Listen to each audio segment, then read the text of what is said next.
People hello. ரொம்ப நாள் podcast பண்ணிட்டு இருந்தோம், பண்றேன்னு சொல்லியிருந்தேன். பட் ஆனால் கொஞ்சம் லேசினஸ் அண்ட் ரொம்ப ஒர்க், அதனால கன்சிஸ்டண்டா வீடியோஸ் கொடுக்க முடியல. And we are back with proper amazing video. இன்னைக்கு ப்ராப்பர்ட்டி டாக்குமெண்டேஷன்ஸ் இது நிறைய பார்க்க போறோம். அதுக்கு முன்னாடி வில் வெல்கம் மகேந்திரன்.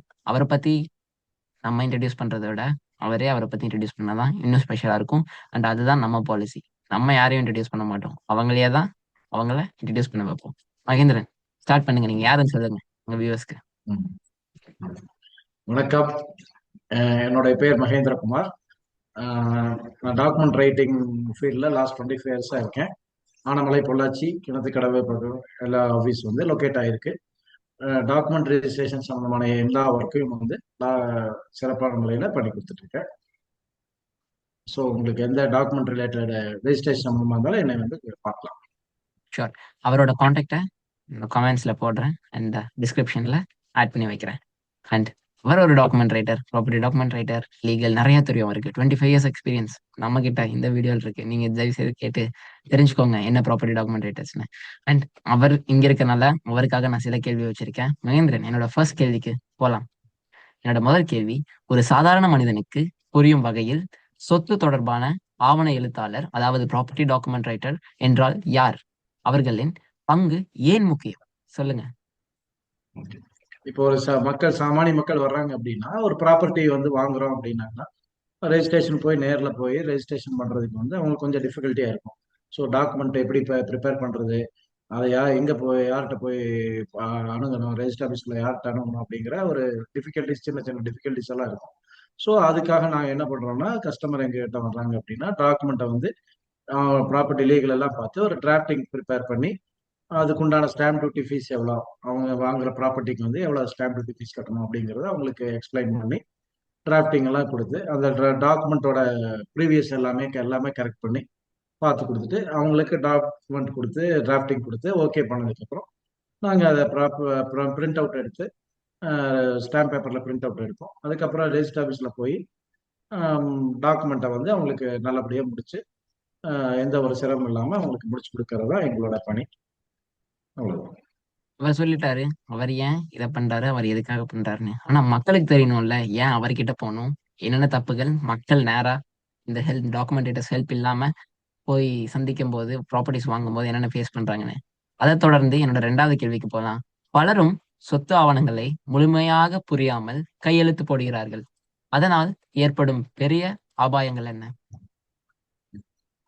ஸோ இப்போ வந்து பார்த்தீங்க அப்படின்னா டாக்குமெண்ட்டை சரியாக படித்து பார்க்காம சைன் பண்ணுறாங்க அப்படின்னா அதனால நிறைய ப்ராப்ளம்ஸ் வரும்.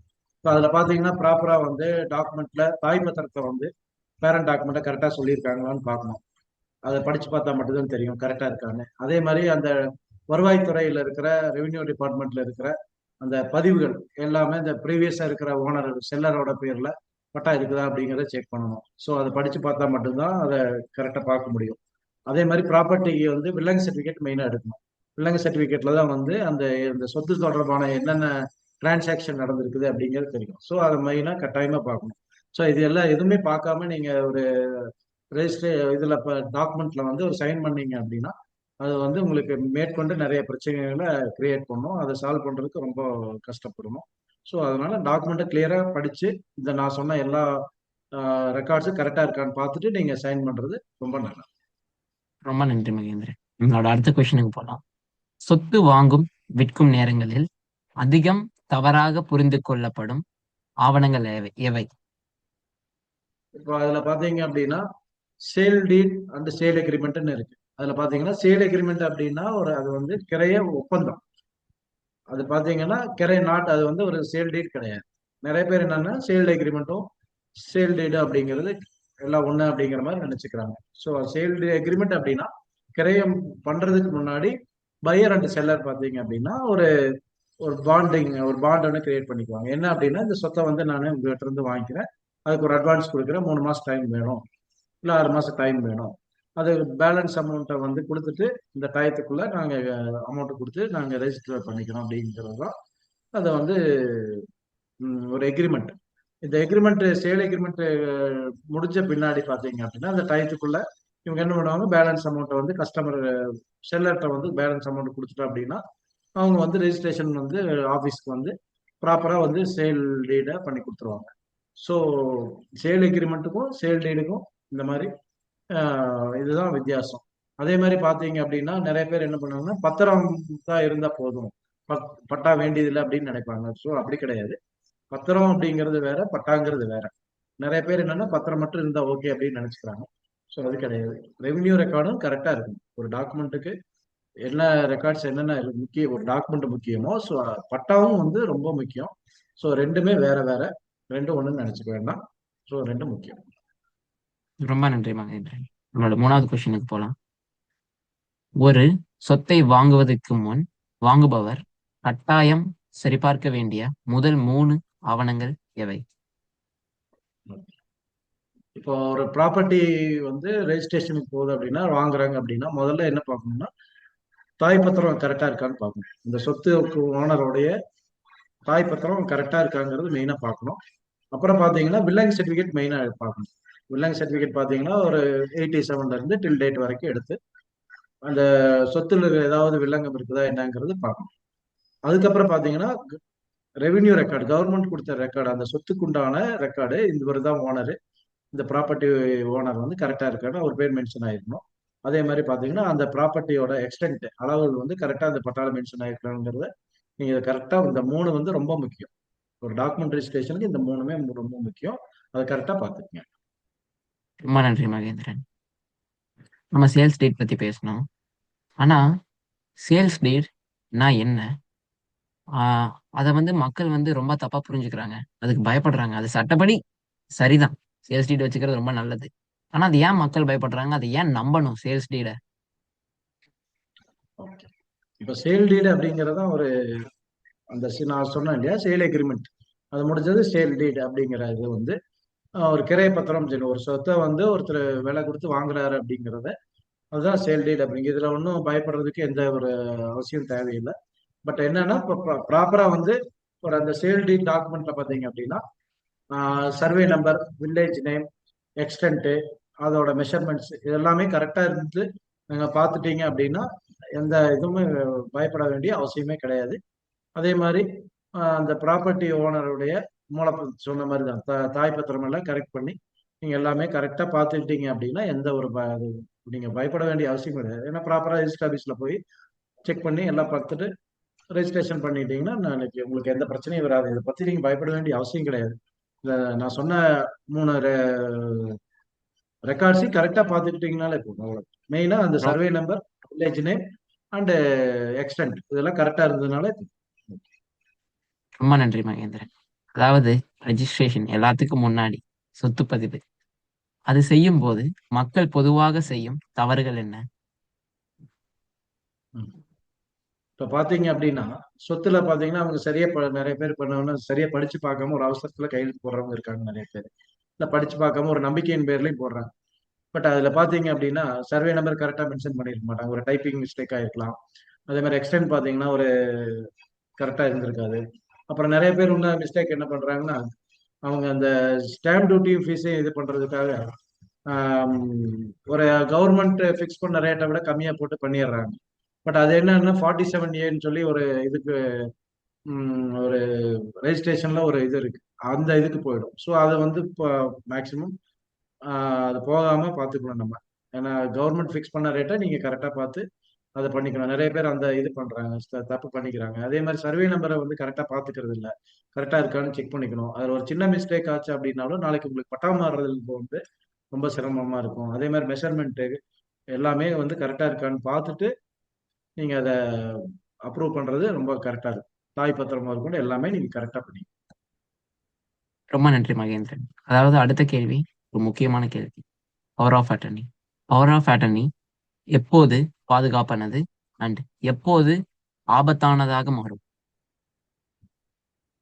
இப்போ பவர் அப்படிங்கிறது பாத்தீங்கன்னா பவர் கொடுக்கறவங்களும் வாங்குறவங்களும் மேக்சிமம் வந்து ஓன் பிளட் ரிலேஷன்ஷிப்ல இருந்தால் அது கொஞ்சம் ரொம்ப சேஃப்டியா இருக்கும். அப்பா பையனுக்கோ, அம்மா மகனுக்கு, ஹஸ்பண்ட் ஒய்ஃபுக்கு அந்த மாதிரி கொடுத்துட்டாங்கன்னா நான் எந்த இது இல்லை. ஒரு தேர்ட் பார்ட்டி கொடுக்குறப்ப பார்த்தீங்கன்னா அது கொஞ்சம் சிக்கலாக தான் இருக்கும். ஆம், கொஞ்சம் பயப்பட வேண்டிய வர சூழ்நிலை இருக்கலாம். நாளைக்கு அவர் எந்த வேணாலும் பண்ணலாம். அது கொஞ்சம் நீங்க பார்த்துக்க வேண்டிய அவசியமா இருக்கு. அதே மாதிரி பாத்தீங்க அப்படின்னா ஒரு பவர் அப்படிங்கிறது பாத்தீங்கன்னா ஒரு சொத்தை வந்து அவருக்கு வந்து பேங்க்ல ஒரு லோன் வாங்குறப்போ அந்த சொத்தை ஏற்க விற்கிறதுக்கோ தான் நம்ம அதை கொடுக்க போறோம். அதை அந்த பவர் எழுதி கொடுக்கறதுனால அந்த சொத்தோட சுவா முழு உரிமையும் அந்த அவருக்கு போக போறது கிடையாது. பட் நீங்க ஒரு சொத்தை எழுதி கொடுக்குறீங்க, எழுதி ப்ராப்பர்ட்டியை வந்து பவர் எழுதி கொடுக்குறப்போ அவருக்கு வந்து நீங்க ஒரு ரைட்ஸ் கொடுக்குறீங்க எல்லாமே. ஒரு இதர் தேர்ட் பார்ட்டியா இருந்தா உங்க அனுமதி இல்லாம அவர் அந்த ப்ராப்பர்ட்டியை இன்னொருத்தருக்கு விற்கிறதுக்கு உண்டான சான்சஸ் இருக்கு. ஸோ இது வந்து ஒரு பவர்ல வந்து இருக்கிற ஒரு சின்ன ரிஸ்க் இருக்கு. ஸோ அதை மட்டும் பார்த்துங்க. மேக்ஸிமம் ஃபேமிலி மெம்பர்ஸ்குள்ள கொடுத்துட்டீங்க அப்படின்னா அந்த சொத்து எங்கேயும் போகாது, உங்களுக்குள்ளேயே இருக்கும். அதை கரெக்டாக பார்த்துக்கலாம். இன்னைக்கு பாத்தீங்கன்னா ஒரு டைட்டில் ஒவ்வொன்றும் நிறைய சிமிலாரிட்டிஸ் இருக்கு. ஸோ இந்த டைட்டில் வெரிஃபிகேஷன் ரொம்ப அவசியமானது. என்னோட அடுத்த கேள்வி என்னன்னா, இந்த டைட்டில் வெரிஃபிகேஷன் ஏன் அவசியம்? உரிமை தெளிவாக இல்லாவிட்டால் என்ன பிரச்சனைகள் வரும்? இப்போ அதான் நான் சொன்ன மாதிரி ஒரு லீகல் பார்த்துக்கணும். ஒரு எந்த ஒரு ப்ராப்பர்ட்டி நீங்க பை பண்ணீங்கனாலும் ஒரு லாஸ்ட் ஒரு 30 இயர்ஸ்க்கு வந்து நீங்க வந்து லீகல் பார்த்துக்கணும். அந்த அந்த கரண்ட்ல இருக்கிற டாக்குமெண்ட்ல இருந்து ப்ரீவியஸா ஒரு 30 இயர்ஸ்க்கு வந்து டைட்டில்ஸ் எல்லாமே கரெக்டா இருக்கான்னு பார்த்துக்கணும். ஏன்னா நீங்க இடையில வந்து ஒரு சின்ன ஒரு ஒரு டாக்குமெண்ட் மிஸ் ஆச்சுனாலும் நாளைக்கு நீங்க ப்ராப்பர்ட்டி வாங்குனீங்கனாலும் விட்டுட்டு வாங்குனீங்கனாலும் அந்த ஒரே ஒரே ஒரு சின்ன டீடு மட்டும் இல்லை அது போனீங்கன்னா நாளைக்கு பேங்க்ல வச்சு ஒரு லோன் வாங்குறதுக்கோ ஒரு வீடு கட்டுறதுக்கோ எதுக்குமே வந்து அப்ரூவல் கொடுக்க மாட்டாங்க. ஸோ நீங்க அந்த 30 இயர்ஸ்க்கு மினிமம் நீங்க டைட்டில் வந்து எல்லாமே பக்காவா இருக்கணும். அது இருந்ததுன்னா அதுக்கு வந்து உண்ட லாயர் ஒரு நல்ல லாயர்கிட்ட போய் அதை கொடுத்தீங்கன்னா அவங்க எல்லாமே பக்காவா பார்த்து உங்களுக்கு ஒரு லீகல் ஒப்பீனியன் கொடுத்துருவாங்க. ஸோ அந்த மூலப்பத்திர ஆய்வு அப்படிங்கிறது ரொம்ப இம்பார்ட்டன்ட். அதெல்லாம் கரெக்டா இருந்தா மட்டும் நீங்க அதை டாக்குமெண்ட்டுக்கு ரெஜிஸ்ட்ரேஷனுக்கு ப்ரொசீட் பண்ணலாம். ஒரு இடையில ஒரு டாக்குமெண்ட் இல்லைனாலும் அதை நீங்க வாங்கிட்டு பண்ணிக்கங்க. ரொம்ப நன்றி மகேந்திரன். வாங்குறது விற்கிறதெல்லாம் பத்தி பேசிக்குவோம். இப்போ ரெண்ட்டையும் லீஸையும் பத்தியும் பேசிடுவோம். என்னோட அடுத்த கேள்வி, வாடகை மற்றும் லீஸ் ஒப்பந்தங்கள், அதாவது ரெண்டல் அண்ட் லீஸ் அக்ரிமெண்ட்ஸ் மக்கள் எளிதாக எடுத்துக்கொள்கிறார்கள். எந்த விதிமுறைகளை அவசியமாக கவனிக்க வேண்டும்? இப்ப பாத்தீங்க அப்படின்னா டாக்குமெண்ட் வாடகை ஒப்பந்தம் வந்து நிறைய பேர் அன்ரிஜிஸ்டர் பண்ணிக்கிறாங்க. ரெஜிஸ்ட்ரேஷன் தேவையில்லைன்னு சொல்லிட்டு இது பண்ணிக்கிறாங்க. பட் மேக்சிமம் வந்து டாக்குமெண்ட்டை ரெஜிஸ்டர் பண்ணிட்டீங்க அப்படின்னா ப்ராப்பர்ட்டி ஓனருக்கும் சரி வாடகைக்கு வர்றவங்களுக்கும் சரி எல்லாமே வந்து ஒரு சேஃப்டியா இருக்கும். அவர் அமௌண்ட்டுக்கு அவர் அமௌண்ட் கொடுக்கறவங்களுக்கு சரி சொத்தை கொடுக்கறவங்களுக்கு சரி எல்லாமே சேஃப்டியா இருக்கும். நாளைக்கு அந்த டாக்குமெண்ட்ல வந்து என்னென்ன கண்டிஷன் போடுறோம் அப்படிங்கிறது ப்ராப்பரா பண்ணிட்டு ரெஜிஸ்ட்ரேஷன் பண்ணிக்கிறது ரொம்ப நல்லது. ஏன்னா நாளைக்கு வாடகைக்கு வர்றவங்க அதை தவறா யூஸ் பண்ணலாம்.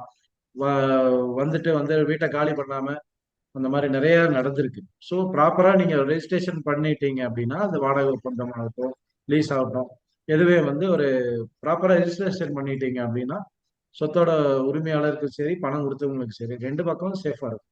ஸோ மேக்சிமம் வந்து நீங்க ரெஜிஸ்ட்ரேஷன் பண்ணிக்கிறது நல்லது. அதனால நிறைய வர்ற நிறைய ப்ராப்ளம்ஸை நீங்க ஷார்ட் அவுட் பண்ணிக்கலாம். அதே மாதிரி ரொம்ப மேக்சிமம் 11 மாசத்துக்கு நீங்க இது பண்ணிக்கிங்க. ந- டாக்குமெண்ட் வாடகை ஒப்பந்தம் அப்படிங்கிறது பாத்தீங்கன்னா 11 மந்த்ஸ்க்கு மேல வேண்டாம். 11 மந்த்ஸ்க்கு அப்புறம் பாத்தீங்கன்னா ரினிவல் பண்ணிக்கிறது அதை ரெண்டு பேரும் சேர்ந்து மியூச்சுவலா நீங்க பண்ணிக்கலாம். ரொம்ப நன்றி Mahendran. Mutual mutual mutual contract தான் இந்த காலத்துல ரொம்ப மியூச்சுவல்.